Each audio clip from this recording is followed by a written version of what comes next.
Halo guys, perkenalkan aku Mutia dari Teknik Industri BINUS 2024. Hari ini aku bersama Mbak Sita. Hai Mbak Sita. Halo. Nah, Mbak Sita sekarang kesibukannya apa dan dulu pernah kuliah di mana Mbak? Sibuk saya cuman kerja untuk sekarang dan juga saya pernah berkuliah di Politeknik Negeri Bandung jurusan Teknik Elektro. Oke, nah hari ini tuh aku mau wawancara Mbak Sita nih Mbak mengenai pendidikan. Tapi sebelumnya Mbak Sita tuh pernah berkecimpung nggak di UMKM pendidikan atau pernah ngajar di daerah terpencil, pernah nggak Mbak? Tuan pernah ikut acara di UKM buat ngajar di pedesaan. Oke, berarti Mbak Sita adalah narasumber yang tepat untuk pertanyaan hari ini. Tuh.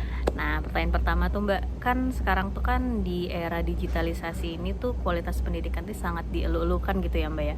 Tapi kan yang sering kita hadapi itu adalah kesenjangan di daerah perkotaan dan pedesaan. Menurut Mbak tuh apa sih Mbak faktor nih sehingga ada kesenjangan gitu dari pedesaan dan perkotaan yang menginfluence pendidikan itu sendiri?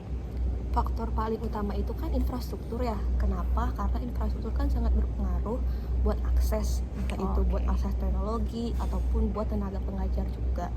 Jadi ya infrastruktur sangat berpengaruh ke kesenjangan pendidikan.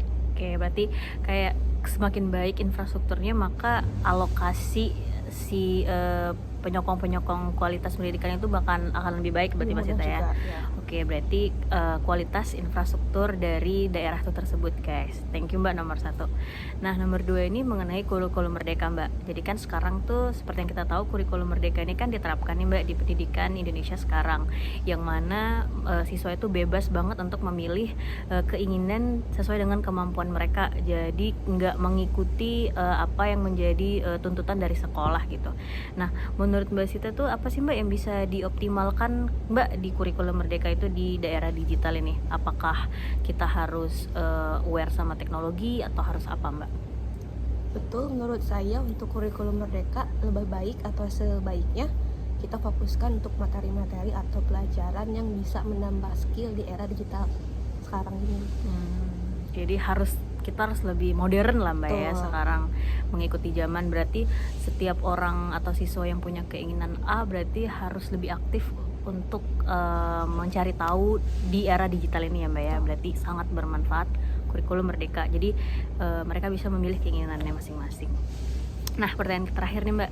Nah, kan pasti murid itu ada guru ya Mbak ya, Betul. atau pengajar gitu. Nah, menurut Mbak tuh untuk menerapkan kurikulum merdeka ini tuh pelatihan-pelatihan apa sih Mbak yang bisa dilakukan oleh guru sehingga bisa mengoptimalisasi si kualitas pendidikan zaman sekarang?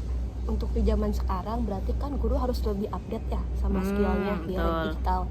Jadi mereka jangan mau sampai kalah sama murid-muridnya untuk skill-skill yang relate di zaman sekarang. Oke, berarti kayak selangkah lebih maju ya Mbak ya. Betul. Ketika si siswa udah 100 berarti gurunya harus 1000 1000. gitu. Berarti ketika misalnya ada keinginan siswa untuk belajar matematika yang level 1 berarti guru harus lebih aktif lagi. Nah, mungkin di pelatihan-pelatihan guru tuh harus lebih update juga yang dunia digital ya Mbak ya, Betul. harus lebih canggih. Jadi ketika siswa ada nanya bisa menjawab. Oke guys, itu 3 pertanyaan yang saya ajukan kepada Mbak Sita. Terima kasih Mbak Sita waktunya. Sama-sama. Oke, selamat bertemu di mini talk show selanjutnya. Dadah. Dadah.